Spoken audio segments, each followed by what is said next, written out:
ពេលតកតែបៃតងតកពេលតកឆ្ងាញ់ទាំង3មុខបងប្អូនឆ្ងាញ់ណាស់មើលតពណ៌ដឹងនេះអែមមកតែឆ្មាបងប្អូនពេលតក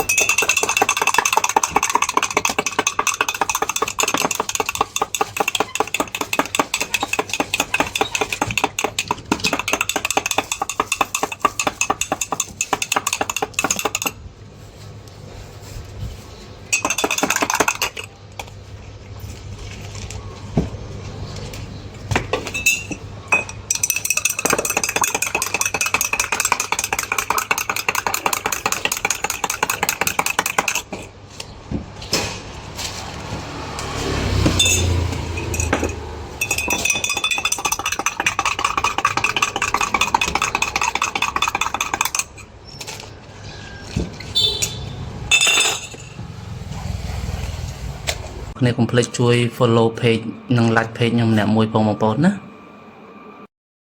ជួយចុច subscribe ឬក៏សញ្ញាកណ្ដឹង channel YouTube ខ្ញុំម្នាក់មួយផងមកណាអរគុណច្រើន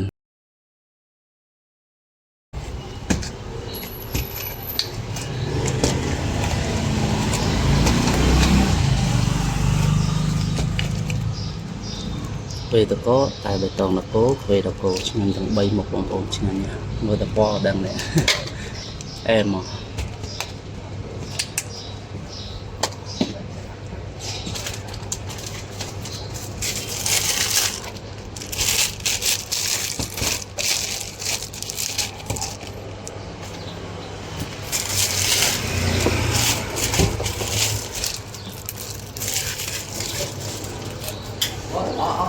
អំ9,000បងលុយហើយមានលុយអាប់កណ្ដាស់អាប់មកតែ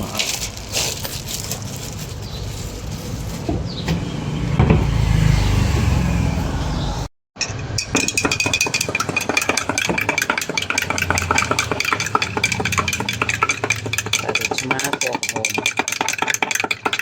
ពួកឯងឆ្ងាញ់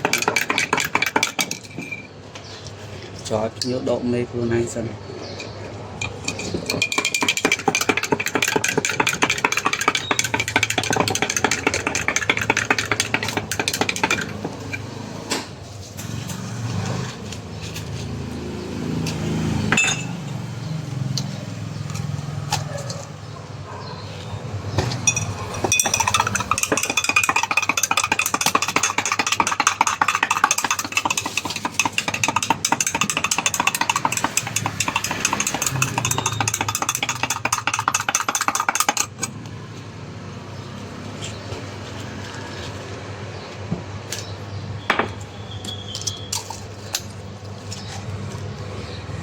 តែឆ្មាបងប្អូនពេលតក